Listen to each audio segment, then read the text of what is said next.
សម្រាប់វិធី download TikTok version នេះខ្ញុំឃើញ TikTok វាអត់ទាន់មានសួរតាក់ទងជាមួយនឹង cookie ដល់ពេលវាអត់មានសួរតាក់ទងជាមួយ cookie យើងសឹងតែមិនចាំបាច់ប្រើ cookie ទេអញ្ចឹងខ្ញុំរក profile របស់អ្នកណាខ្លះយកមកសាកមើលសិនឥឡូវនេះយើងឃើញហើយនេះខ្ញុំសាកមើលម្នាក់នេះអញ្ចឹងខ្ញុំ copy មកបន្ទាប់មកខ្ញុំទៅបើកកម្មវិធីរបស់យើង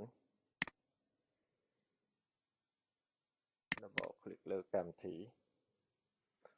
ចុចលើ TikTok ផាស URL ចូលដាក់ចំនួនឥឡូវឧទាហរណ៍ថាខ្ញុំដាក់ចំនួន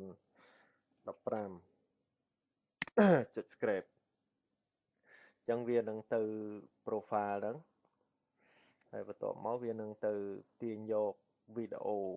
ដែលយើងដាក់ចំនួនតាមចំនួនហ្នឹងវានឹងទៅទាញ scrape មកសិនព្រួយកម្មវិធីរបស់ខ្ញុំគឺព្យាយាមសរសេរជាប្រភេទ scrape កម្មវិធីឈ្មោះថា scrape and download នៅទីនេះ SND เนาะដាក់ឈ្មោះកម្មវិធី SND អូខេអញ្ចឹងឥឡូវគឺវាទាញមកហើយបន្ទាប់មកយើងអត់មានអីត្រូវពិចារណាទៀតទេចុច download យកតែម្ដងទៅហើយខ្ញុំបង្កើត folder មួយឈ្មោះថា TikTok អូខេចុច OK ចូលទៅកាន់ folder TikTok នេះវា download មកហើយអូខេនេះ download មកហើយអញ្ចឹងនេះគឺសម្រាប់វីដេអូតាក់ទងជាមួយនឹង TikTok វាអត់មានអីពិបាកជាដុំកពួនទេអញ្ចឹងខ្ញុំ stop វីដេអូប៉ុណ្្នឹងហើយ